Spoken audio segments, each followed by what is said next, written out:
Gabriel Aguirre estaba de pie en su oficina del Centro de Negocios madrileño en el piso 23, tratando de ordenar sus pensamientos. Sus dedos jugueteaban nerviosamente con la alianza matrimonial, una costumbre que había adquirido después de la muerte de su esposa Natalia 3 años atrás. A los 45 años era un hombre al que muchos consideraban fabulosamente exitoso. El imperio inmobiliario que había construido durante más de 20 años incluía decenas de proyectos por toda España y generaba millones de euros anuales. Pero hoy sus pensamientos estaban lejos de los negocios. A sus espaldas se escuchó el sonido de tacones sobre el suelo de mármol y Gabriel, sin volverse, supo que era Ana. Su única hija, que había sido su apoyo y sostén todos estos años después de perder a Natalia. Papá, la voz de Ana sonó tensa, sin siquiera saludar. Por favor, dime que esto es algún tipo de broma. Gabriel se volvió lentamente. Ana de 24 años estaba de pie en la puerta de su oficina y su rostro habitualmente sereno expresaba una mezcla de incredulidad y confusión. Era una mujer joven hermosa, alta, esbelta, con cabello castaño y ojos pardos como su madre. Después de graduarse con honores de la Facultad de Economía de la Universidad Complutense de Madrid, trabajaba como analista financiera senior en una de las consultoras más prestigiosas de Madrid. Su mente aguda y capacidades analíticas eran legendarias en círculos profesionales, pero ahora todas sus habilidades parecían haberse negado a funcionar. ¿Qué broma, Anita?, preguntó Gabriel con cansancio, aunque entendía perfectamente de qué se trataba. Esta Kira. Ana entró en la oficina y cerró la puerta con tal fuerza que los cristales temblaron. Papá, ¿en serio? ¿Boda en una semana? ¿Con una mujer que conoces desde hace apenas un mes? Gabriel se dejó caer en su sillón de cuero detrás del masivo escritorio de roble, sobre el cual se alzaba una montaña de documentos. Su cabello canoso habitualmente perfectamente peinado estaba despeinado, una señal infalible de que había estado pasándose la mano por él nerviosamente todo el día. Los ojos gris verdosos, que en las negociaciones empresariales siempre irradiaban confianza inquebrantable, ahora parecían turbios y distantes. Ana, no empieces, pronunció, y en su voz se escuchaba tal cansancio como si no hubiera dormido varias noches seguidas. He tomado una decisión, y es definitiva. Papá, es un año menor que yo, exclamó Ana, acercándose más al escritorio. Su voz temblaba por las emociones que apenas podía contener. ¿Te das cuenta de cómo se ve esto? ¿Qué pensará la gente? ¿Qué pensarán tus socios comerciales? Gabriel levantó la mano, deteniéndola. Me importa un bledo lo que piense la gente. Y a ti no debería preocuparte. Pero papá. Ana se agarró del borde del escritorio, inclinándose hacia su padre. No la conoces. No la conoces en absoluto. ¿De dónde salió? ¿Qué clase de familia? ¿A qué se dedicaba antes de conocerte? Gabriel se levantó y se acercó a la ventana, volviéndose de espaldas a su hija otra vez. Abajo, en la calle, la gente se apresuraba, refugiándose de la lluvia bajo paraguas. Un otoño madrileño normal, un día normal. Pero para la familia Aguirre este día se había vuelto decisivo.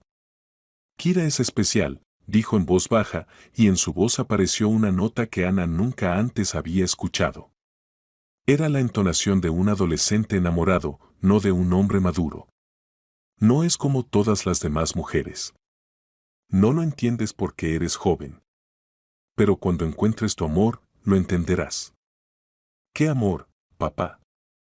Ana alzó la voz. ¿Después de un mes de conocerse? Te la encontraste en una gala benéfica, cenaste con ella 3 veces, y ya te vas a casar. Gabriel recordó esa noche otoñal hace un mes. La subasta benéfica en favor de orfanatos se realizaba en uno de los hoteles más lujosos de Madrid, el Wellington.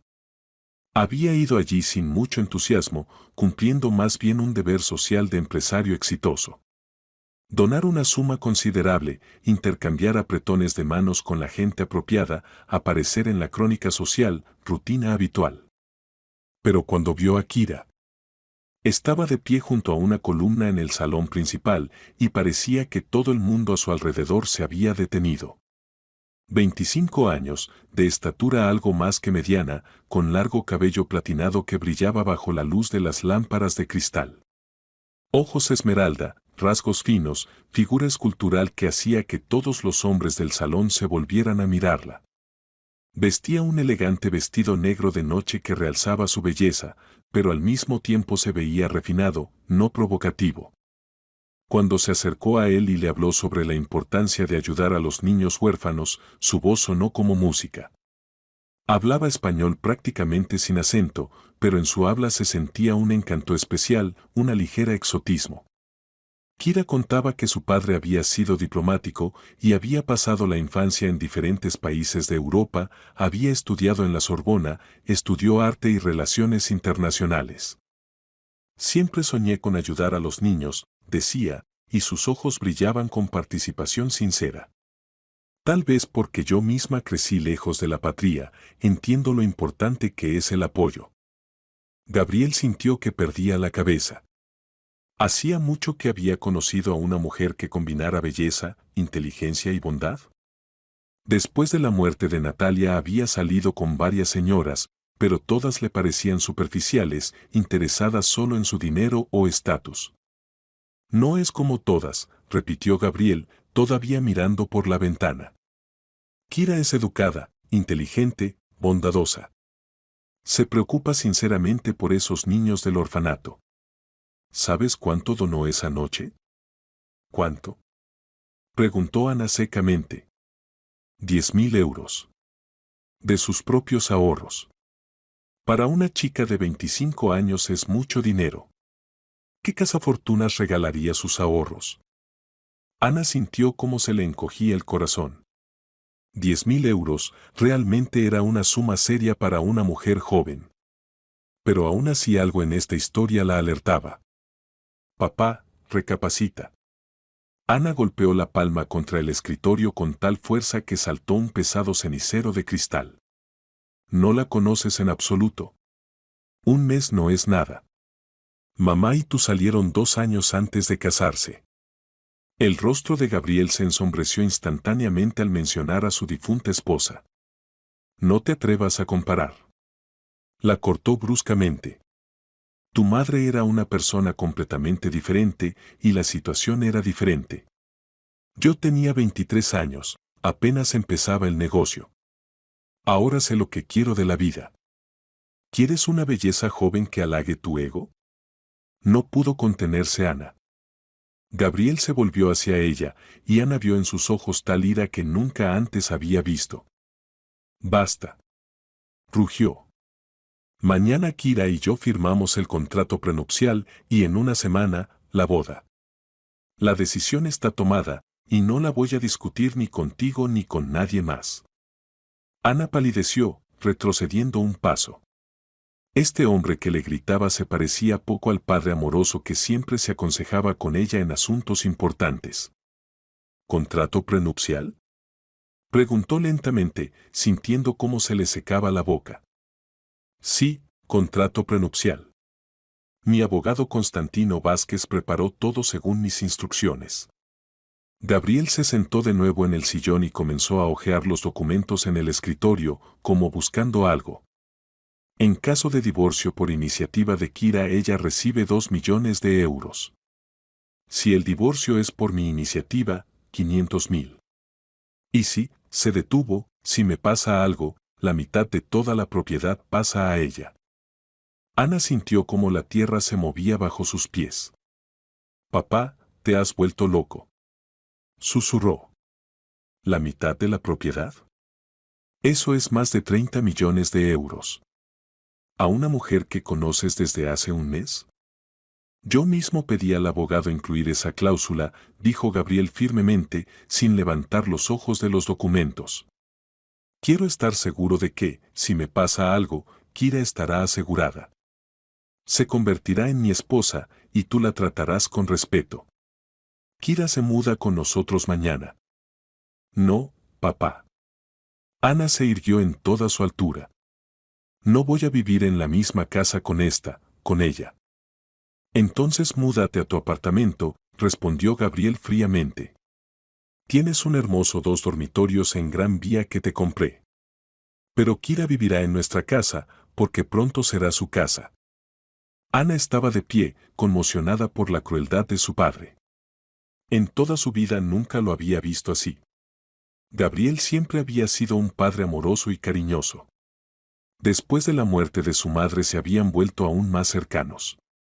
Él se aconsejaba con ella en asuntos de negocios, compartía planes, pasaban las noches juntos discutiendo libros y películas. Eran un equipo. ¿Y ahora? Está bien, dijo en voz baja, sintiendo cómo las lágrimas se acercaban a sus ojos. Pero cuando te des cuenta de que te equivocaste, no esperes que diga ya te lo dije. Se volvió y se dirigió hacia la puerta, pero se detuvo en el umbral. Papá, te amo. Y precisamente por eso te pido, no hagas esto. Por favor. Ana, la voz de Gabriel se suavizó, lo entenderás. Cuando conozcas mejor a Kira, entenderás que no me equivoqué. Ana negó con la cabeza y salió de la oficina, cerrando cuidadosamente la puerta tras ella. En el pasillo se apoyó contra la pared y suspiró profundamente. ¿Qué estaba pasando con su padre? ¿Realmente el amor podía cambiar tanto a una persona? ¿O había algo más aquí? Una semana después Ana estaba de pie en la espaciosa sala de estar de la casa paterna en Las Rosas, observando cómo Kira, ahora ya Aguirre, se acomodaba como nueva señora de la casa. La boda se había celebrado en un círculo muy íntimo, solo 20 personas. Solo los amigos más cercanos de Gabriel, algunos socios comerciales y colegas de Ana. Del lado de Kira no había ni un solo invitado. No tengo parientes cercanos, explicó con una sonrisa triste. Los padres murieron en un accidente automovilístico hace 9 años, cuando yo tenía 16, y los amigos están dispersos por todo el mundo. Pero eso no importa, lo principal es que encontré una nueva familia. La ceremonia se realizó en uno de los restaurantes más caros de Madrid. Kira estaba deslumbrante en un vestido de novia de Darrowan que costó 30.000 euros, regalo de Gabriel. Él no se separó de ella ni un paso, la miraba enamorado, como un adolescente en su primera cita. Ana estuvo presente en la ceremonia, pero se mantuvo distante. Sonreía cortésmente a los invitados, felicitaba a su padre, pero cada vez que miraba a Kira, sentía una ansiedad inexplicable. Ahora, 3 días después de la boda, Kira inspeccionaba la casa como verdadera señora. Vestía un elegante traje beige de Chanel, el cabello peinado en un peinado impecable, el maquillaje perfecto. Se movía por la casa con la confianza de una persona que se siente como en casa. Ya había logrado cambiar algunos muebles de lugar, colgar nuevos cuadros, reemplazar las flores en los jarrones. Ana, querida, se dirigió a ella Kira, entrando en la sala con una taza de café en la mano. Su voz sonaba suave y melodiosa, con un acento apenas perceptible que era difícil de determinar. Estoy tan contenta de que ahora seamos familia. Sé que para ti esto no es fácil. Ana estudió atentamente a su nueva madrastra. Incluso en casa, en un ambiente informal, Kira se veía impecable. Ni un solo cabello se había salido del peinado, el maquillaje estaba aplicado tan hábilmente que parecía natural. Hablaba en español correcto, pero a veces en su habla se filtraban giros que delataban origen extranjero. Sí, no es fácil, respondió Ana honestamente. Sabes, entiendo lo difícil que es para ti, continuó Kira, acercándose y sentándose en el sillón frente al sofá donde estaba Ana. Perder a la mamá a esa edad y luego ver cómo el padre se casa con otra mujer, además joven. Yo en tu lugar también tendría celos. En sus palabras se sentía tal sinceridad que Ana por un momento titubeó. Tal vez realmente estaba siendo muy prejuiciosa hacia Kira. Tal vez esta mujer sinceramente amaba a su padre. No tengo celos, dijo Ana con cuidado. Solo quiero que papá sea feliz. Y que no lo engañen. Kira inclinó ligeramente la cabeza, como sorprendida. ¿Engañen? ¿En qué sentido? Bueno, Ana se las arregló. Simplemente se casaron muy rápido. Un mes de conocerse es muy poco. ¿Y acaso hay plazos determinados para el amor? Preguntó Kira suavemente. A veces las personas se conocen y enseguida entienden que están hechas una para la otra. Tu padre es un hombre sorprendente. Tal combinación de fuerza, inteligencia y bondad nunca había conocido. ¿Y antes de papá tuviste relaciones serias? Una ligera sombra de sorpresa pasó por el rostro de Kira, pero desapareció tan rápido que Ana pensó que se lo había imaginado. Las tuve, respondió brevemente Kira. Pero terminaron. No todos los hombres están listos para relaciones serias. Y tu padre está listo. Quiere crear una familia, quiere cuidar y ser amado. En ese momento entró Gabriel en la sala con un ramo de rosas en las manos. Radiaba de felicidad, y Ana con dolor en el corazón se dio cuenta de que hacía mucho no lo veía tan alegre. Después de la muerte de su madre él había estado sumergido en el trabajo, raramente sonreía, casi no descansaba. Mis niñas, dijo, extendiendo las rosas a Kira y besándola en la frente. ¿Cómo va su conocimiento mutuo? Perfectamente, sonrió Kira, recibiendo las flores. Ana es una chica muy inteligente. Entiendo por qué estás tan orgulloso de ella. Por supuesto que estoy orgulloso. Tengo la mejor hija del mundo, Gabriel miró a Ana con calidez. Y ahora tengo la mejor esposa. Papá, Ana se levantó del sofá, ¿puedo hacerle algunas preguntas a Kira? Bueno, para conocer mejor a la nueva madrastra. Por supuesto, pregunta lo que quieras, respondió Gabriel. Kira, cuéntanos sobre tu familia. ¿Dónde naciste? ¿Dónde estudiaste? Kira se acomodó más cómodamente en el sillón, poniendo las rosas en la mesa de centro. Nací en París, cuando papá trabajaba en la embajada. Luego nos mudamos mucho, Londres, Roma, Viena. Estudié en la Sorbona, Relaciones Internacionales e Historia del Arte. ¿Y qué hiciste después de la universidad? Trabajé en varias galerías, fui consultora de arte. Últimamente vivía en Londres, pero después de la muerte de mis padres decidí regresar a España. Quería encontrar aquí una nueva vida. ¿Y amigos? ¿Colegas?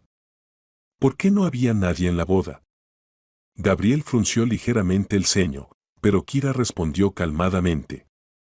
Entiendes, querida, cuando constantemente te mudas, es difícil mantener relaciones de amistad largas. Y después de la muerte de mis padres me encerré completamente. Tu padre me ayudó a creer en las personas de nuevo. Ana asintió, pero en el fondo sintió que algo no cuadraba. Historia demasiado conveniente. No había ni una sola persona que pudiera contar sobre el pasado de Kira. No había pruebas de sus palabras. ¿Y los documentos de educación los conservaste? Preguntó como por casualidad. Ana. Dijo Gabriel severamente. ¿Qué es este interrogatorio? No hay problema, se rió Kira. Ana tiene derecho a interesarse. Por supuesto que los documentos existen, pero se quedaron en Londres con el resto de las cosas. Planeo traerlos cuando me establezca definitivamente aquí. Entiendo, dijo Ana. Notó que a todas sus preguntas Kira respondía rápidamente, sin pensarlo, como si hubiera preparado las respuestas de antemano. Gabriel se acercó al bar y se sirvió whisky. Tal vez basta de preguntas por hoy, propuso. Mejor cenemos juntos. Kira preparó algo especial. Sí, hice ternera a la borgoñona, dijo Kira. Es el plato favorito de tu padre. ¿Cómo lo sabes? Se sorprendió Ana. Gabriel me lo contó, respondió Kira, pero Ana notó un ligero titubeo en su voz. Durante la cena Kira estuvo encantadora. Contaba historias interesantes sobre la vida en diferentes países, mantenía conversación sobre política y arte, hacía preguntas a Ana sobre su trabajo. Pero cuanto más la escuchaba Ana, más crecían las sospechas. Kira era demasiado perfecta. Sabía todo, desde sutilezas de la cocina francesa hasta particularidades del derecho internacional. Mantenía cualquier tema, expresaba pensamientos inteligentes, era ingeniosa y educada. Demasiado educada para una chica de 25 años. Después de la cena, cuando Gabriel salió al jardín a fumar un puro, Ana decidió tener una conversación directa. Kira, ¿puedo hacer una pregunta personal? Por supuesto. ¿Realmente amas a mi padre? Kira la miró atentamente. ¿Tú qué piensas? Pienso que eres muy buena actriz. Ana, la voz de Kira se volvió más fría, entiendo tus dudas. Pero créeme, nunca amé a nadie como a tu padre. Me dio lo que estuve privada toda la vida, un verdadero hogar, familia, estabilidad. ¿Y el dinero? ¿También es importante? ¿Dinero? Kira se rió, pero la risa le pareció a Ana poco natural. Querida, tengo mis propios ahorros. No necesito el dinero de tu padre. Entonces, ¿por qué el contrato prenupcial está redactado de manera que en caso de su muerte recibes la mitad del patrimonio? El rostro de Kira se puso serio. Esa fue iniciativa del mismo Gabriel. Dijo que quería estar seguro de mi futuro. Yo incluso objeté, pero él insistió. Qué conmovedor, dijo Ana secamente. Ana, Kira se inclinó hacia adelante, intentemos ser amigas. No voy a reemplazarte a tu madre. Pero podríamos encontrar un lenguaje común. Gabriel será feliz si nos llevamos bien. Ana asintió, pero pensó para sí, algo aquí no está bien. Y lo voy a averiguar. Habían pasado 2 semanas desde la boda. Ana no se había mudado a su apartamento, decidiendo observar la situación. Tomó vacaciones en el trabajo bajo el pretexto de circunstancias familiares y pasaba la mayor parte del tiempo en casa, analizando el comportamiento de su nueva madrastra. Kira era una esposa ideal. Cada mañana preparaba el desayuno para Gabriel, se interesaba por sus planes del día, lo recibía por la noche con la cena y relatos sobre cómo había pasado el tiempo. Estudiaba literatura española, iba a museos, se reunía con diseñadores para redecorar el interior. En su horario diario no había ni un minuto de ociosidad. Pero precisamente esto alertaba a Ana. Kira era demasiado perfecta, demasiado correcta. Nunca se cansaba, nunca estaba de mal humor, nunca mostraba irritación o descontento. Incluso cuando la empleada marina rompió accidentalmente un jarrón caro de China que costaba 5.000 euros, Kira solo sonrió suavemente y dijo, no pasa nada, Marinita. Es solo una cosa. En segundo lugar, su historia tenía demasiados puntos ciegos. Cuando Ana trataba de aclarar detalles de su vida pasada, nombres de galerías donde trabajó, nombres de colegas, amigos universitarios, Kira hábilmente dirigía la conversación hacia otro tema. ¿Y recuerdas ese cuadro impresionista que ayudaste a vender en Londres? ¿Cómo se llamaba?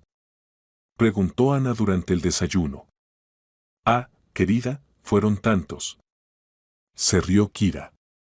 Por cierto, ¿sabías que tu padre tiene un conocimiento excelente del arte? Ayer discutimos durante 2 horas la obra de Kandinsky. En tercer lugar, Kira no tenía objetos personales que hablaran de su pasado. Ninguna fotografía vieja, diplomas, regalos conmemorativos. Todo lo que trajo fueron 3 maletas con ropa y cosméticos. ¿Y las fotografías de los padres? Preguntó Ana una vez. Es muy doloroso mirarlas, respondió Kira con una sonrisa triste. Las guardé. Tal vez con el tiempo. El miércoles por la noche, cuando Gabriel se retrasó en el trabajo para una reunión con inversionistas de Alemania, Ana escuchó cómo Kira hablaba por teléfono en el jardín. La voz era baja, pero las entonaciones le parecieron a Ana desconocidas. Se acercó a la ventana y vio cómo Kira caminaba por el sendero entre los rosales, presionando el teléfono contra su oído. Ana entreabrió la ventana para escuchar mejor, pero solo pudo distinguir palabras sueltas. Kira hablaba en francés, y algo en su tono le pareció a Ana sospechoso. Hablaba rápido y en voz baja, constantemente mirando hacia la casa. Después de unos minutos Kira terminó la conversación y entró a la casa. Ana reflexionó. Si Kira realmente había vivido mucho tiempo en Francia, era natural que tuviera amigos allí. Pero ¿por qué era tan reservada? A la mañana siguiente durante el desayuno Ana decidió probar sus sospechas. Kira, dijo, untando miel en la tostada, ¿mantienes contacto con amigos de Francia? Kira se detuvo por un momento, pero rápidamente se controló. Sí, por supuesto. A veces nos llamamos. Pero ¿sabes cómo es? La vida dispersa a las personas en diferentes direcciones. ¿Y en qué idioma hablas con ellos? Continuó Ana. En francés, por supuesto, sonrió Kira. Aunque muchos hablan bien inglés. Pero me siento más cómoda en el idioma natal. ¿Natal? Preguntó Ana. Pensé que tu idioma natal era el español. Bueno, me refería al idioma en el que pasé más tiempo en la infancia, se corrigió Kira. Gabriel levantó la cabeza del periódico. Mi esposa es políglota, dijo con orgullo. Ana notó cómo Kira se tensó ligeramente ante estas palabras. Bueno, no soy completamente políglota, respondió modestamente. Simplemente la vida me obligó a estudiar idiomas. Después del desayuno Ana decidió realizar una pequeña investigación. Se contactó con Jorge Serrano, socio comercial de su padre. Jorge era un hombre inteligente y perspicaz de 35 años que a menudo ayudaba a Gabriel en situaciones difíciles. Jorge, soy Ana, dijo cuando él contestó el teléfono. Ana. ¿Cómo estás? ¿Cómo va con la nueva madrastra? En la voz de Jorge se sentía ironía. Precisamente por eso llamo. ¿Podemos encontrarnos? Necesito un consejo. Por supuesto. Ven a la oficina o nos encontramos en un café. Mejor en un café. No quiero que papá sepa de nuestra conversación. Acordaron encontrarse en un pequeño café cerca del centro. Jorge era un hombre alto con cabello oscuro y ojos grises perspicaces. Dirigía el departamento de desarrollo en la empresa de Gabriel y gozaba de su completa confianza. Te ves preocupada, dijo cuando se acomodaron en una mesa en el rincón. Jorge, dime honestamente, ¿qué piensas de Kira? Jorge calló, revolviendo el café. ¿Quieres honestamente? Es demasiado ideal. La vi en la boda, y tuve la impresión de que está actuando un papel. Exactamente, exclamó Ana. Pensé que era solo mi prejuicio. No, no solo tuyo. Tu padre está cegado por su belleza, pero para mí se ve como una actriz hábil. ¿Qué hacemos? Papá no escucha a nadie. Se necesitan pruebas, dijo Jorge pensativo. Hasta ahora solo tenemos sospechas. ¿Y puedes averiguar sobre su pasado? ¿Tienes contactos en Europa? Puedo intentar. Tengo un conocido detective privado que se especializa en investigaciones internacionales. Pero llevará tiempo. Acordaron que Ana observaría más atentamente a Kira y Jorge intentaría verificar su historia a través de sus canales. Mientras tanto Ana continuaba estudiando el comportamiento de su madrastra. El jueves por la noche notó un detalle extraño. Kira estaba sentada en la sala con una revista, pero no la leía, simplemente hojeaba las páginas, de vez en cuando mirando nerviosamente el reloj. Parecía que esperaba algo. Alrededor de las 10 sonó el teléfono. Kira rápidamente tomó el auricular y, asegurándose de que Gabriel estaba en su estudio, salió al jardín. Esta vez Ana estaba preparada. Bajó silenciosamente al primer piso y se escondió detrás de las cortinas en la sala, desde donde se veía la terraza. Kira estaba de pie junto a la fuente y hablaba en francés. Su voz sonaba tensa y constantemente miraba hacia la casa. Ana pudo distinguir solo palabras sueltas de su curso universitario de francés: argent, dinero, plan, bientôt, pronto. Pero lo principal que la sorprendió, la entonación de Kira. Hablaba con alguien muy cercano, la voz era tierna, íntima. Mon chéri, mi querido, claramente dirigiéndose a un amante. La conversación duró unos 15 minutos. Kira hablaba rápido y emocionalmente, a veces alzando la voz, a veces pasando a susurros. Ana anotó en su libreta todas las palabras que pudo distinguir. Cuando Kira terminó la conversación y regresó a la casa, Ana rápidamente subió a su habitación. El corazón le latía fuerte y en su cabeza daban vueltas pensamientos inquietantes. Kira definitivamente tenía una conexión secreta con algún hombre. Y discutían algún plan relacionado con dinero. Al día siguiente Ana se encontró con Jorge en el mismo Café Provenza. Esta vez trajo sus notas y exigía ayuda con la traducción. Mi francés no es muy bueno, pero estoy segura de que discutían algo relacionado con dinero y algún plan, dijo, pasándole la libreta a Jorge. Jorge estudió atentamente sus notas. Mi francés tampoco es perfecto, pero algunas palabras son claras. Argent, dinero, plan, bientôt, pronto. Realmente sospechoso. Y además ella decía mon chéri, mi querido. Eso claramente no es una conversación amistosa. Entonces tiene un amante, constató Jorge sombríamente. Tu padre lleva casado solo 2 semanas y ella ya le está siendo infiel. Pero eso no es todo. Siento que planean algo serio. Algo relacionado con el dinero de papá. Bueno, necesito encontrar un traductor profesional, decidió Jorge. Tengo una conocida, Carmen Victoria Cornejo, profesora de francés en la Universidad Lingüística. Ayudará con la traducción exacta. ¿Y qué con el detective? Ya está trabajando. Revisa las bases de datos europeas. Pero hasta ahora nada concreto. Jorge, tengo un mal presentimiento. Algo me dice que no tenemos mucho tiempo. Entonces hay que actuar más rápido. Trata de grabar la siguiente conversación en grabadora. Jorge sacó de su bolsa un pequeño dispositivo. Es una grabadora profesional. Graba incluso conversaciones silenciosas a gran distancia. Ana tomó el dispositivo y lo escondió en su bolsa. ¿Y si ella se da cuenta de que la estoy escuchando? Ten mucho cuidado, dijo Jorge seriamente. Si tus sospechas son correctas, esta mujer puede ser peligrosa. Por la noche Ana regresó a casa en estado tenso. Kira la recibió con su sonrisa habitual, pero a Ana le pareció que en sus ojos brilló algo sospechoso. Ana, querida, ¿dónde estuviste todo el día? Preguntó Kira. Me encontré con amigas, fui de compras, mintió Ana. ¡Qué lindo! Y Gabriel llamó, dijo que se retrasaría en el trabajo.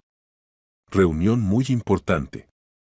Durante la cena Kira preguntaba a Ana sobre sus amigos, trabajo, planes para el fin de semana. Las preguntas parecían inocentes, pero Ana sentía que Kira trataba de averiguar algo. ¿Y te encuentras a menudo con colegas de tu papá? Preguntó Kira como por casualidad. A veces. ¿Por qué? Solo curiosidad. Gabriel hablaba de Jorge Serrano, parece una persona muy confiable. Sí, Jorge es un buen amigo de la familia. Me gustaría conocerlo. Tal vez lo invitamos a cenar. Ana sintió una punzada de alarma. ¿Para qué Kira quería conocer a Jorge? ¿Acaso sospechaba que él podría interferir con sus planes? Seguramente en algún momento, respondió Ana evasivamente. Tarde por la noche, cuando Gabriel regresó del trabajo cansado y sumergido en sus pensamientos, Kira nuevamente salió al jardín con el teléfono. Esta vez Ana estaba preparada. Bajó silenciosamente a la terraza con la grabadora encendida y se escondió detrás de una gran maceta con plantas. Kira estaba de pie junto a la fuente aproximadamente a 20 metros de ella, lo suficientemente cerca para grabar la conversación. Eduardo, soy yo, dijo Kira en francés, y Ana finalmente supo el nombre de su cómplice. Siguió una larga conversación, la mayor parte de la cual Ana no entendía. Pero algunas palabras y frases pudo distinguir, Mari, esposo, argent, dinero, accident, accidente, heritaje, herencia. El corazón de Ana comenzó a latir fuerte. Kira discutía con alguien un accidente con el esposo y la herencia. Sonaba como un plan de asesinato. La conversación continuó unos 20 minutos. Kira hablaba emocionalmente, a veces alzando la voz, a veces pasando a susurros. Varias veces repitió la palabra parfait, perfecto, y la frase persone es saura, nadie sabrá. Cuando Kira terminó la conversación y se dirigió hacia la casa, Ana rápida y silenciosamente se escabulló de vuelta a su habitación. Las manos le temblaban cuando revisó la grabación en la grabadora. La calidad era buena, cada palabra se escuchaba claramente. Ana marcó el número de Jorge. Jorge, es urgente. Grabé su conversación. Discutían algo sobre un accidente con el esposo y la herencia. Dios mío. Ana, ¿estás segura? Absolutamente. Mañana mismo hay que encontrar un traductor. Bien. Por la mañana nos encontramos con Carmen Victoria. Y Ana, ten mucho cuidado en casa. ¿Por qué? Si planean algo serio, pueden sospechar que los están escuchando. Y eso significa peligro también para ti. Esa noche Ana no pudo dormir. En su cabeza daban vueltas pensamientos terribles. ¿Y si Kira realmente planeaba matar a su padre? ¿Y si todo esto era un esquema fríamente calculado para obtener la herencia? Por la mañana Ana y Jorge se encontraron en el despacho de Carmen Victoria Cornejo en la Universidad Lingüística. La profesora era una mujer de mediana edad con rostro bondadoso, pero cuando escuchó la grabación, su expresión se volvió preocupada. ¿Están seguros de que quieren saber la traducción exacta? Preguntó después de terminar de escuchar. Lo que escuché es muy serio. Sí, debemos saber la verdad, dijo Ana firmemente. Carmen Victoria sacó su libreta y comenzó a leer su traducción. Eduardo, mi querido, el plan debe ejecutarse la próxima semana. Ya no podemos esperar más. El viejo empieza a confiar completamente en mí, pero su hija se comporta sospechosamente. Ana palideció. Jorge apretó los puños. Continúe, pidió él. El accidente automovilístico es la mejor opción. ¿Ya revisaste el sistema de frenos? Excelente. Cuando pase eso en esa carretera donde él suele ir a la casa de campo, nadie sospechará nada malo. En el despacho se hizo silencio. Ana sintió cómo se le mareaba la cabeza. ¿Es un plan para asesinar a mi padre? Susurró. Me temo que sí, confirmó Carmen Victoria. Más adelante es aún peor. Según el contrato prenupcial recibiré la mitad del patrimonio, son más de 30 millones de euros. Más el seguro. Podremos vivir como reyes en Argentina. Entonces planean huir después del asesinato, dijo Jorge sombríamente. Y además, continuó la traductora, hay mención de su hija. Si la chica se vuelve demasiado sospechosa, habrá que eliminarla también. Un accidente en casa, se cayó por las escaleras o se ahogó en la piscina. Ana se agarró de la silla para no caerse. Kira planeaba matar no solo a su padre, sino también a ella. ¿Cuándo planean actuar? Preguntó Jorge. Por la conversación, la próxima semana. La mujer decía, el viernes él suele ir a la casa de campo solo. Los frenos deben fallar en la curva junto al bosque. Eso es pasado mañana. Exclamó Ana. Hay que avisar inmediatamente a la policía, dijo Jorge. ¿Y a papá? Y a papá también. Pero primero a la policía, se necesitan acciones oficiales. Carmen Victoria los miraba atentamente. Perdonen que me meta, pero si sus sospechas son correctas, tienen muy poco tiempo. Y estas personas son extremadamente peligrosas. ¿Qué quiere decir? Por la conversación, este no es su primer crimen. La mujer mencionó, como la vez pasada en Italia, todo salió perfecto. Posiblemente sean asesinos en serie. Ana y Jorge se miraron.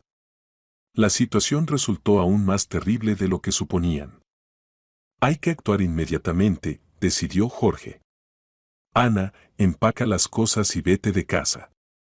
Siqueiro entiende que la descubrieron. Intentará matarme antes de tiempo, terminó Ana. Exactamente. Y yo mientras tanto organizo una reunión con la policía. Agradecieron a Carmen Victoria por la ayuda y se apresuraron a actuar.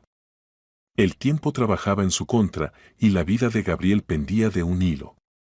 2 horas después Ana y Jorge estaban sentados en el despacho del investigador Sergio Alejandro Blanco en la Jefatura Superior de Policía de Madrid. Era un profesional experimentado de unos 40 años que se especializaba en crímenes especialmente graves. Entiendo su preocupación, dijo el comisario Blanco después de escuchar su relato. Pero deben entender, no podemos arrestar a personas solo basándonos en una conversación telefónica escuchada, incluso con traducción. Pero es un plan de asesinato, exclamó Ana. Tenemos la grabación. Muéstrenme la grabación y la traducción oficial. Escucharon la grabadora junto con el traductor de la policía. El resultado confirmó los peores temores. Realmente muy serio, reconoció Blanco. Aquí se describe claramente un plan de asesinato con indicación del método, tiempo y motivo. Más la mención de crímenes anteriores. Entonces arréstenlos inmediatamente, exigió Ana. No todo es tan simple. Primero, hay que establecer la identidad de este Eduardo y encontrarlo. Segundo, se necesitan pruebas adicionales, testimonios de testigos, evidencia material. ¿Y si no llegamos a tiempo? ¿Si matan a mi padre? No lo matarán, declaró firmemente el investigador.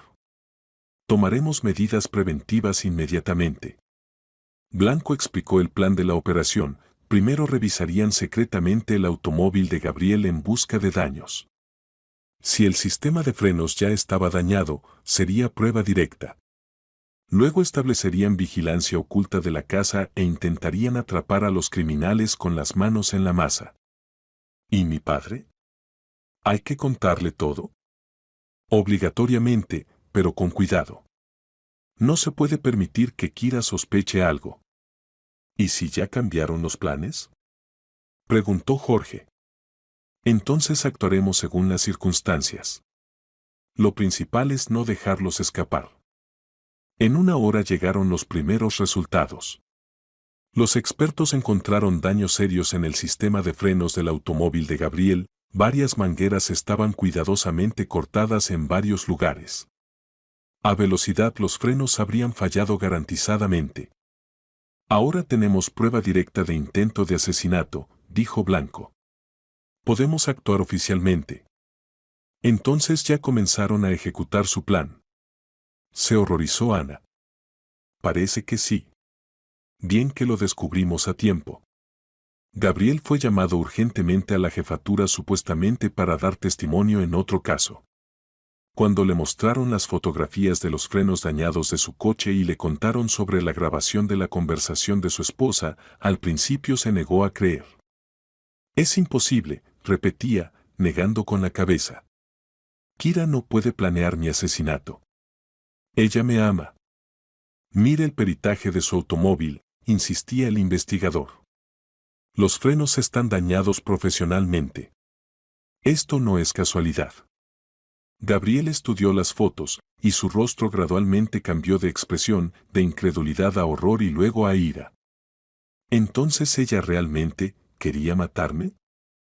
Me temo que sí. Y no solo a usted. En la grabación hay amenazas hacia su hija. Gabriel miró a Ana, y en sus ojos había lágrimas. Anita, perdóname. Fui tan ciego. ¿Cómo pude no escucharte?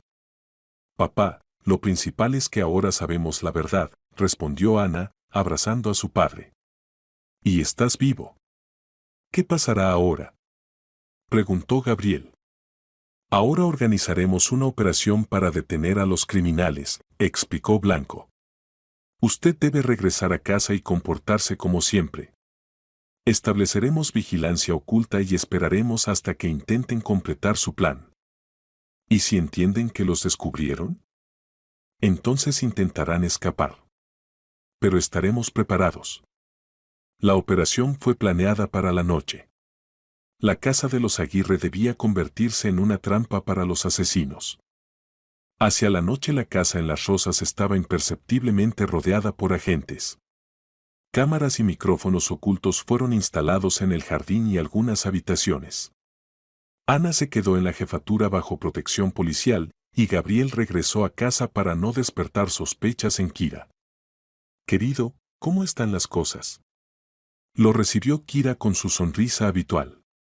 ¿Te ves cansado? Sí, día difícil.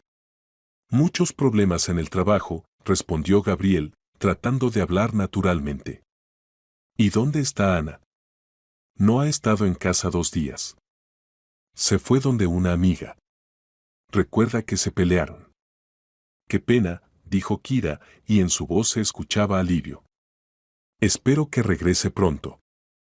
Durante la cena Kira fue especialmente cariñosa y atenta. Preguntaba sobre los asuntos, masajeaba los hombros a Gabriel, proponía ver una película juntos. Pero Gabriel notaba cómo periódicamente miraba el reloj. ¿Esperas algo?, preguntó él. No, solo pienso en los planes de mañana. ¿Tal vez vamos a la casa de campo? Hace tiempo que no hemos estado allí. Gabriel apenas se contuvo para no estremecerse. Ella le proponía ir precisamente allí donde se planeaba el asesinato. Veremos. Mañana tengo mucho trabajo. Como quieras, querido. Alrededor de las 11 de la noche Kira, como siempre, salió al jardín con el teléfono. Esta vez su conversación fue grabada por equipos profesionales de la policía. Eduardo, querido, dijo en francés. Mañana todo debe estar listo. Él no sospecha nada. Se calló, escuchando al interlocutor. ¿Qué significa algo no está bien? ¿Cómo que los frenos fueron reparados? La voz de Kira se volvió tensa y furiosa. ¿Quién pudo revisarlos? Esto es muy sospechoso. No, no cancelamos nada. Simplemente cambiamos el plan. Pausa larga. Entonces usamos la variante de reserva. Tengo veneno de acción rápida.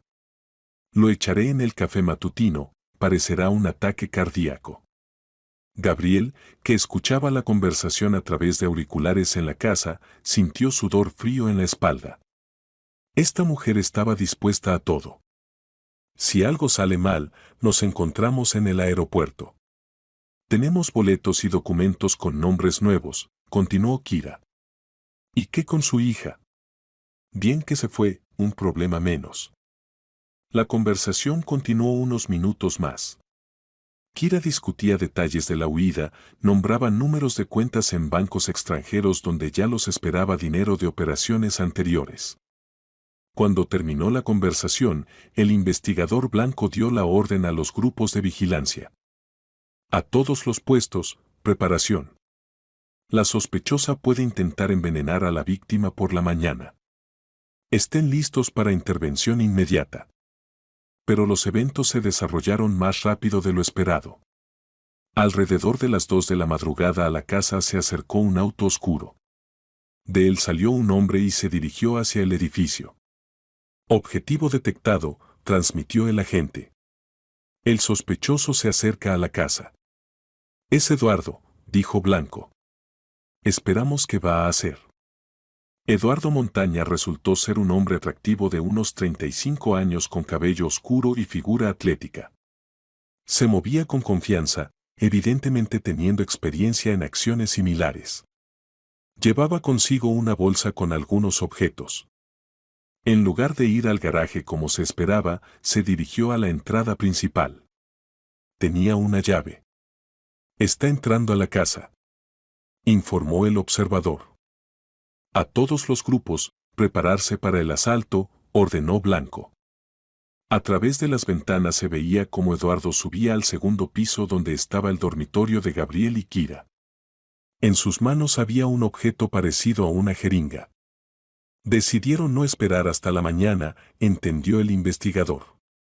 Actuamos inmediatamente.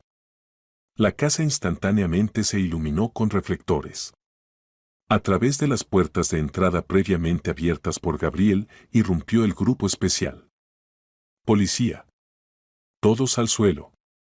Manos detrás de la cabeza. Eduardo intentó saltar por la ventana del dormitorio, pero fue inmediatamente detenido por el grupo que esperaba afuera.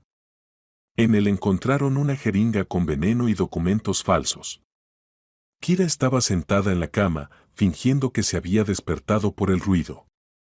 ¿Qué está pasando?, gritó. Gabriel, ¿qué son estas personas? Kira Aguirre está arrestada por sospecha de organizar intento de asesinato, anunció el investigador blanco. ¿De qué hablan? ¿Es algún malentendido? Tenemos grabaciones de sus conversaciones telefónicas y evidencia material, respondió Blanco calmadamente. Y su cómplice fue detenido con veneno en las manos. No conozco a esta persona. Entró a la casa para robarnos. Entonces explique de dónde tiene las llaves de su casa. ¿Y por qué hace media hora discutía con él el plan de asesinato de su esposo?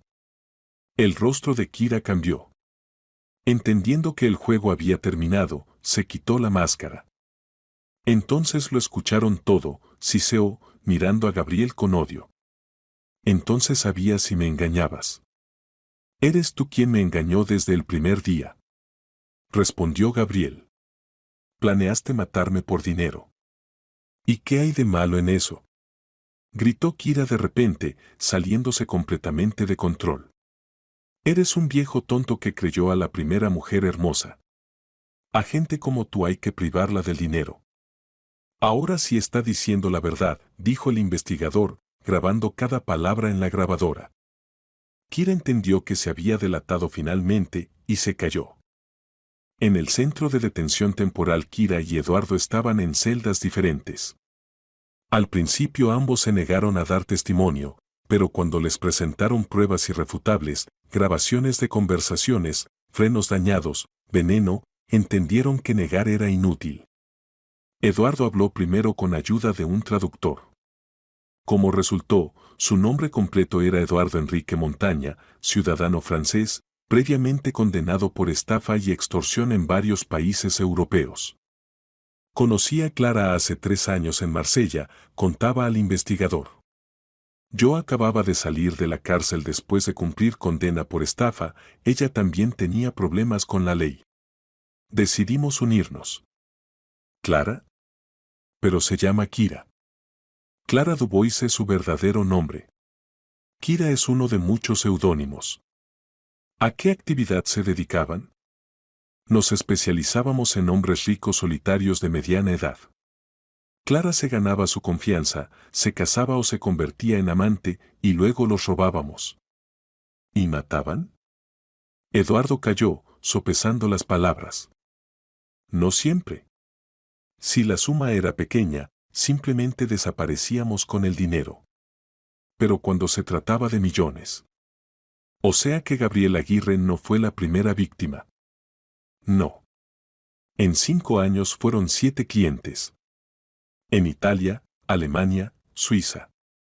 Gabriel debía ser el octavo y el más rentable. ¿Cómo elegían a las víctimas?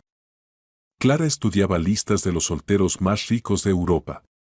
Buscábamos hombres después de divorcio o pérdida de esposa, emocionalmente vulnerables, confiados. Gabriel Aguirre encajaba idealmente en los criterios. Los testimonios de Kira, más precisamente, Clara, fueron aún más cínicos. Como resultó, había nacido en una familia de pequeños criminales en los suburbios de Marsella y desde la infancia se preparó para la vida de estafadora. Nunca tuve una infancia normal, contaba con calma fría. Los padres eran drogadictos, constantemente faltaba dinero. Entendí que la belleza y habilidades actorales eran la única forma de salir de la pobreza. ¿Y decidió usarlas para engaño y asesinatos?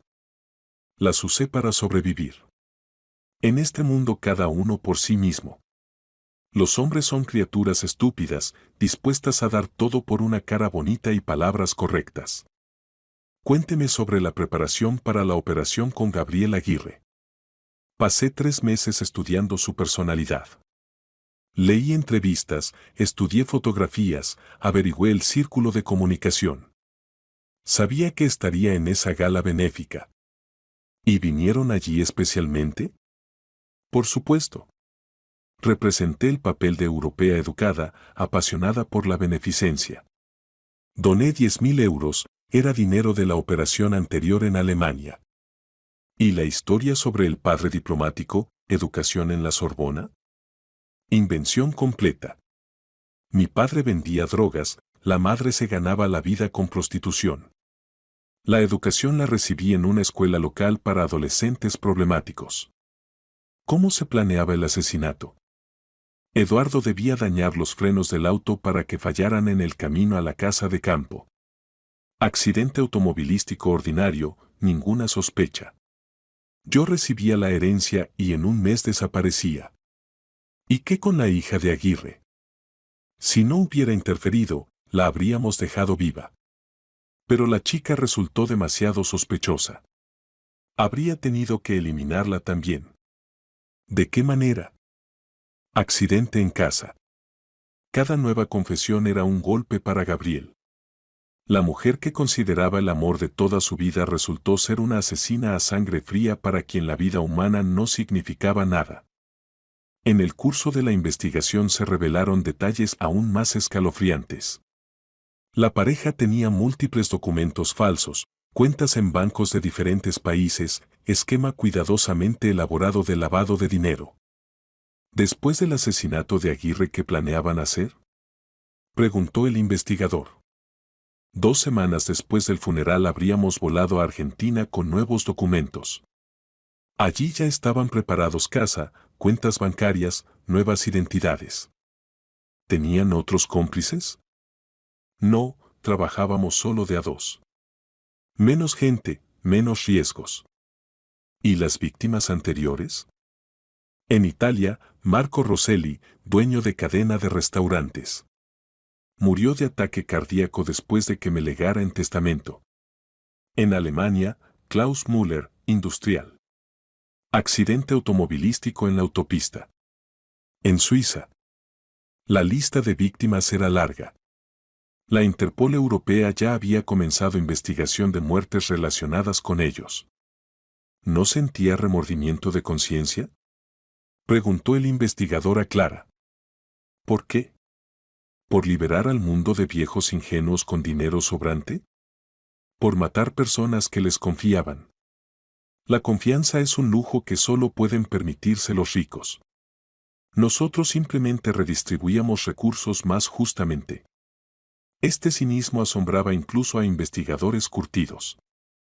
El juicio contra Clara Dubois, Kira Aguirre y Eduardo Enrique Montaña comenzó 8 meses después de su arresto. Para ese tiempo la investigación estableció su participación en 6 asesinatos en 4 países de Europa.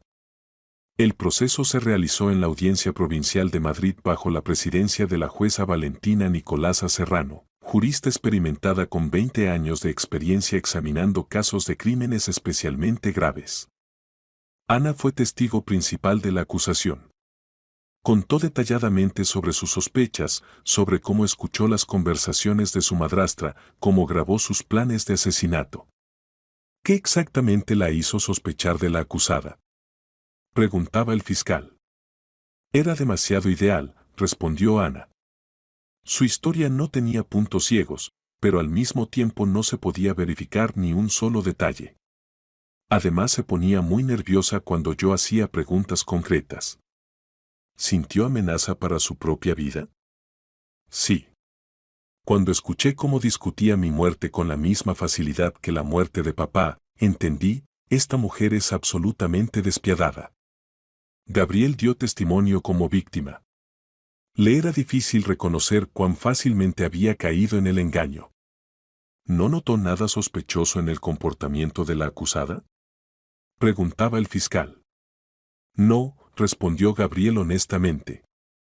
Era tan convincente en el papel de mujer amorosa que creí cada una de sus palabras. Si no fuera por Ana, que mantuvo la cabeza fría, estaría muerto. La defensa trataba de presentar a Clara como víctima de infancia difícil y mala influencia de Eduardo. Pero las pruebas de su papel dirigente en el grupo criminal eran irrefutables. El fiscal leía extractos de las grabaciones. El plan debe ejecutarse la próxima semana. El viejo empieza a confiar completamente en mí.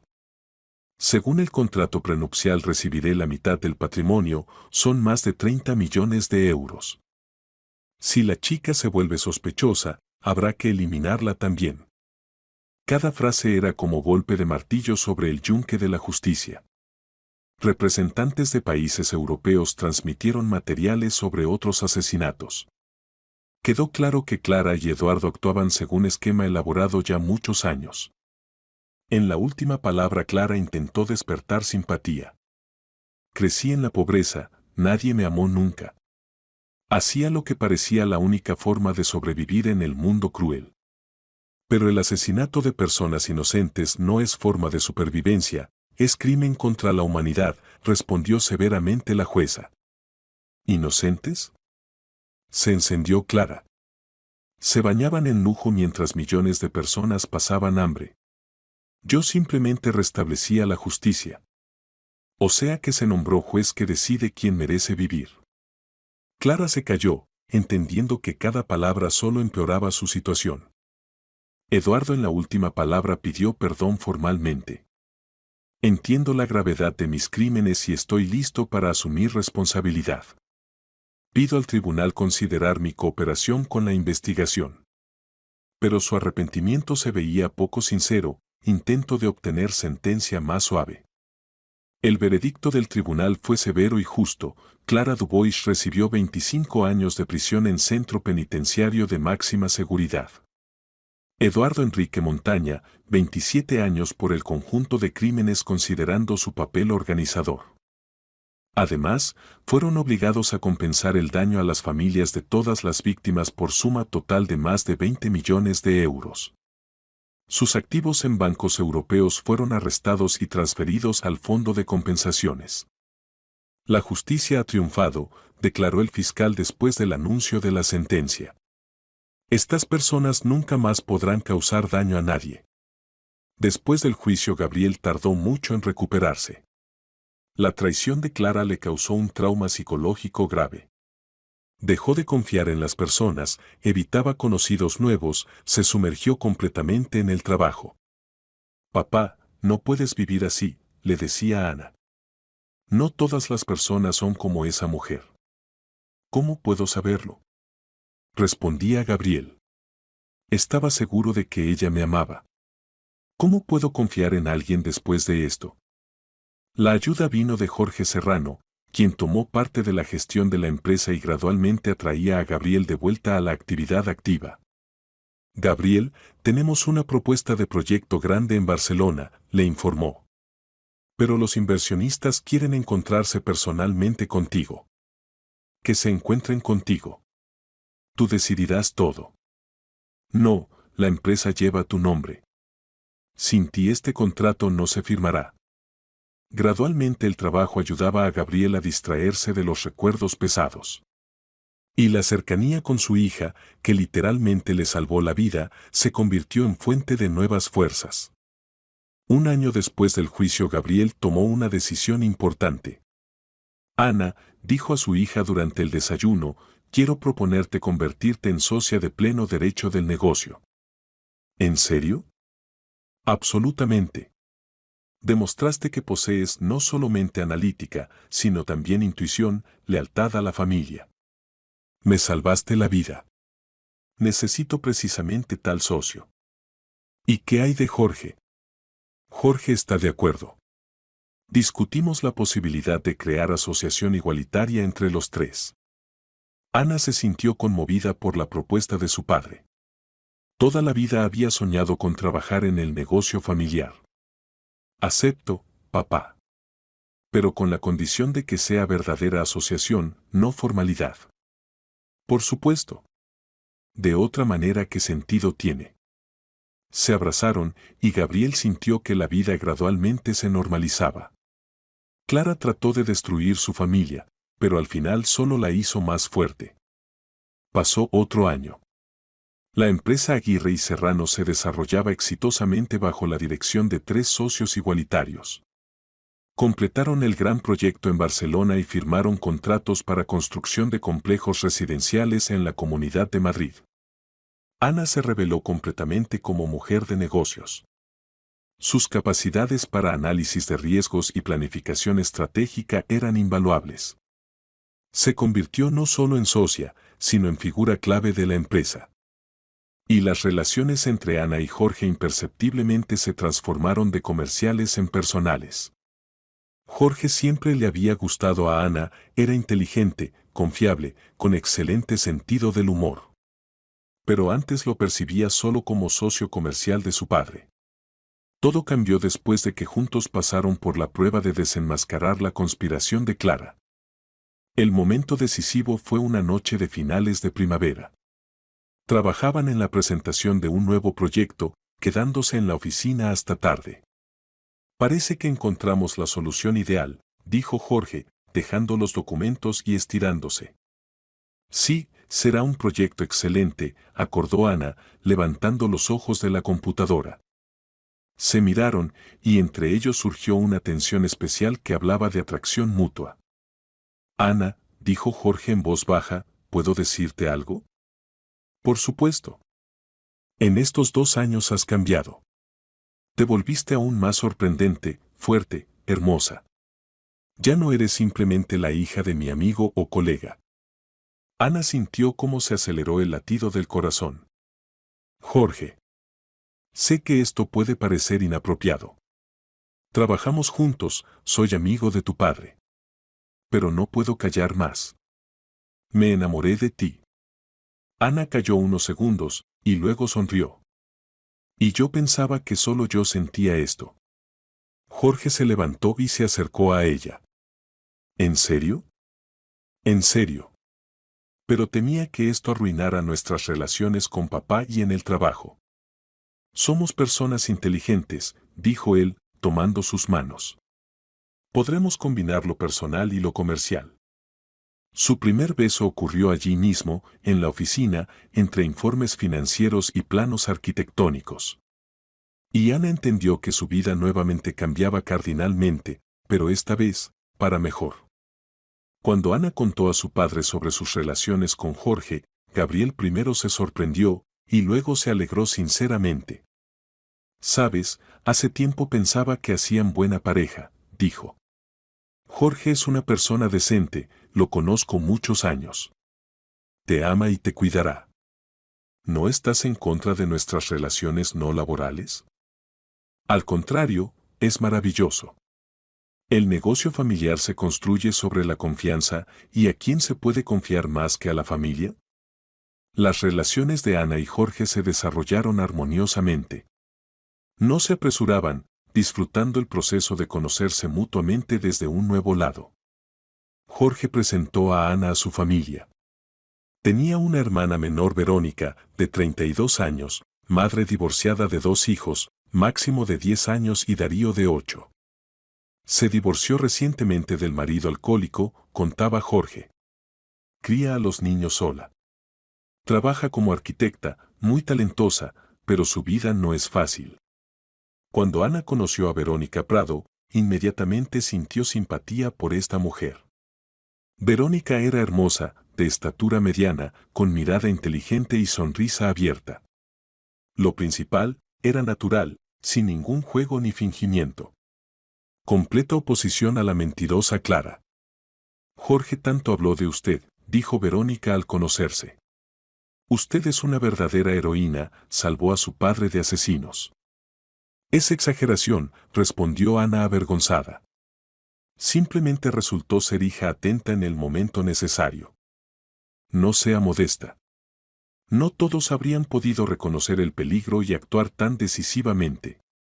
Los hijos de Verónica, Máximo y Darío, eran educados y encantadores. Después de la vida con el padre alcohólico al principio temían a personas extrañas, pero rápidamente se encariñaron con la tía Ana. Pero lo más inesperado fue la reacción de Gabriel hacia Verónica. Mujer sorprendente, dijo a Ana después del primer encuentro. Inteligente, fuerte, talentosa. ¿Y cómo ama a sus hijos? Se ve que pasó por pruebas, pero no se quebró. Ana notó entonación especial en la voz de su padre. Papá, preguntó con cuidado unos días después, ¿te gusta Verónica? Gabriel inesperadamente se turbó. Ella, sí, causa fuerte impresión. Pero no sé si estoy listo para nuevas relaciones. Papá, tienes derecho a la felicidad. ¿Y si me equivoco nuevamente en la persona? ¿Y si no logro reconocer el engaño? Verónica no es clara. Conoces a su hermano 10 años. Ves cómo se relaciona con los niños, con el trabajo, con las personas. Es una mujer honesta. Tal vez tengas razón. Pero me da miedo abrirme nuevamente. El miedo es comprensible. Pero no se puede permitir que el pasado gobierne el futuro. Las relaciones entre Gabriel y Verónica se desarrollaron cautelosamente. Ambos habían pasado por experiencia dolorosa, él la traición de la esposa asesina, ella años de vida con marido alcohólico y tirano. Pero gradualmente comenzaron a pasar más tiempo juntos. Gabriel ayudaba a Verónica con proyectos arquitectónicos, usando conexiones en el negocio de construcción. Verónica lo ayudaba a restaurar la fe en la sinceridad de sentimientos humanos. Máximo y Darío amaron al tío Gabriel desde el primer día. Era paciente y bondadoso, los llevaba al zoológico y teatros, ayudaba con las tareas. Después de largos años de miedo al padre tirano, finalmente vieron cómo puede ser un verdadero hombre. Mamá, ¿al tío Gabriel le gustas mucho? Preguntó una vez Darío. Hijo, no apresures los eventos, respondió suavemente Verónica. El tío Gabriel es nuestro buen amigo. Pero en sus ojos al decir estas palabras aparecía calidez especial. Después de año y medio de relaciones, Jorge le propuso matrimonio a Ana. Esto ocurrió durante su viaje de negocios a Barcelona. Paseaban por el paseo marítimo al atardecer cuando Jorge se detuvo junto al puerto olímpico. Ana, dijo, arrodillándose directamente sobre las baldosas de granito, ¿quieres ser mi esposa? Sacó una cajita con anillo, oro blanco refinado con diamante en talla clásica. Ana estaba tan emocionada que no podía hablar. Solo asintió, y Jorge le puso el anillo en el dedo. Sí, finalmente pronunció entre lágrimas de alegría. Cuando regresaron a Madrid y anunciaron el compromiso, Gabriel fue sinceramente feliz. Y 2 meses después él mismo tomó una decisión fatídica. Esto ocurrió durante una cena familiar en casa de Verónica. Los niños ya dormían y ellos estaban sentados en la cocina tomando té. Verónica, dijo de repente Gabriel, quiero hacerte una propuesta. Verónica se quedó inmóvil con la taza en las manos. Gabriel. Pensé mucho sobre esto. Después de Clara temía nuevas relaciones. Pero contigo me siento seguro. Eres verdadera, honesta, bondadosa. ¿Y los niños? ¿Estás listo para ser su padrastro? Más que listo. Máximo y Darío son niños maravillosos. Los amaré como propios. ¿Y qué dirá Ana? Ana será feliz de verme con una buena mujer. Verónica puso la taza y lo miró a los ojos. ¿Estás seguro? ¿Completamente seguro? Como nunca en la vida. Te amo con amor real, adulto. No pasión que ciega, sino sentimiento profundo basado en respeto y confianza. Entonces sí, sonrió. Sí, me casaré contigo. Decidieron celebrar las bodas simultáneamente, esto propuso Ana. ¿Por qué no hacer ceremonia doble? Dijo. Será simbólico, nuevo comienzo para toda la familia después de las pruebas vividas. La celebración fue programada para principios de septiembre en el Club Campestre La Finca en las afueras de Madrid. Era completa oposición a la primera boda de Gabriel con Clara, honesta, alegre, rodeada de amor sincero. Ana eligió vestido blanco clásico con corpiño de encaje. Verónica, elegante vestido color crema de corte estricto. Jorge y Gabriel llevaban smokines negros idénticos. En la ceremonia estuvieron presentes todos los amigos cercanos, socios comerciales, colegas. La atmósfera era cálida y alegre. Hoy no solo estamos contrayendo matrimonios, dijo Gabriel en su discurso, estamos creando una nueva gran familia. Familia que pasó por pruebas y solo se hizo más fuerte. Entendimos que la familia, añadió Jorge, son personas que se aman y están listas para protegerse mutuamente. Después de la parte oficial hubo banquete con bailes y felicitaciones. Gabriel bailaba con Verónica vals lento y pensaba en lo sorprendentemente que puede cambiar la vida. 3 años atrás casi se convirtió en víctima de asesina a sangre fría. Y ahora era esposo feliz y padrastro, rodeado de familia amorosa. 1 año después de la boda doble la familia era más feliz que nunca. La empresa prosperaba, Verónica abrió su propia oficina de arquitectura que colaboraba exitosamente con el negocio familiar. Máximo y Darío oficialmente llevaban el apellido Aguirre después de la adopción. Estudiaban excelentemente, practicaban deportes y consideraban a Gabriel padre verdadero. En un día primaveral Ana anunció a la familia una noticia alegre. Jorge y yo esperamos un bebé. Gabriel estaba encantado con la perspectiva de convertirse en abuelo. Verónica se alegraba de que sus hijos tendrían un hermanito o hermanita pequeña. Máximo y Darío discutían emocionados cómo ayudarían con el bebé. Nuestra familia crece, dijo Gabriel en la cena festiva. Y esto es lo mejor que nos pudo pasar.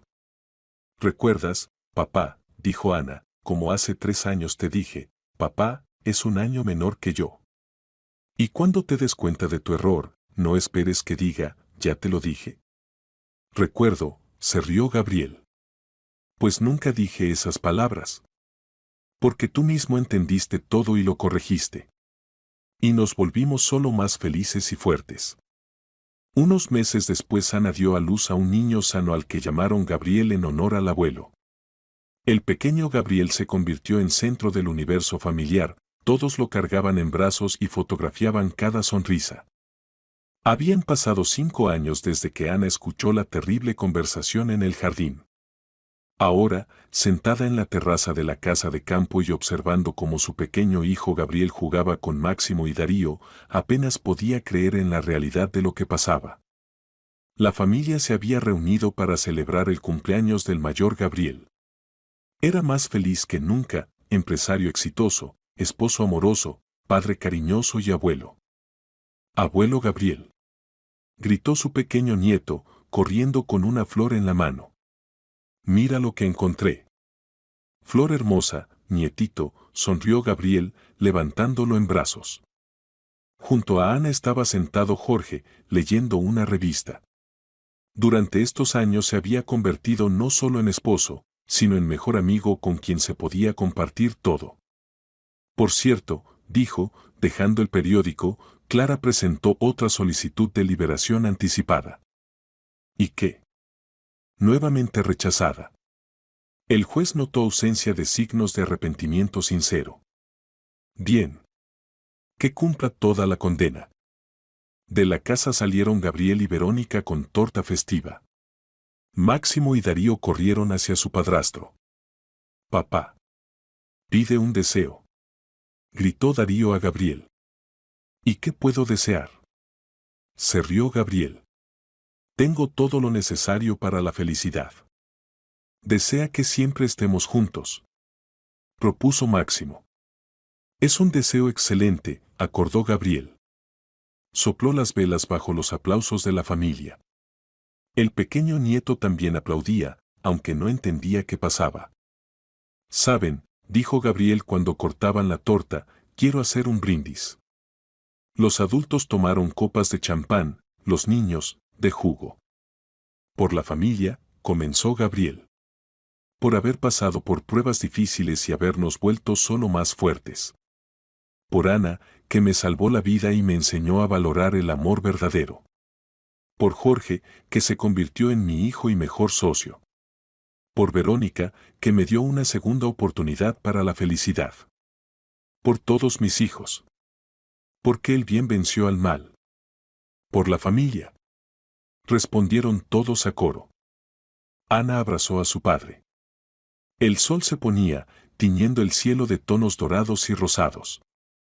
La familia estaba sentada en la terraza, los niños jugaban en el jardín, los adultos conversaban tranquilamente. Era un momento de felicidad absoluta, simple, honesta, merecida. Gabriel miraba a su familia y entendía, la vida le había enseñado lo principal. La verdadera riqueza no es el dinero, sino las personas que te aman. La confianza hay que ganarla con honestidad. Y la familia es una fortaleza que no se puede destruir si todos sus defensores están hombro con hombro. Y en algún lugar lejano, detrás de altos muros de la colonia penitenciaria de régimen especial, una mujer llamada Clara Dubois soñaba con libertad y venganza. Pero sus sueños estaban condenados a seguir siendo sueños.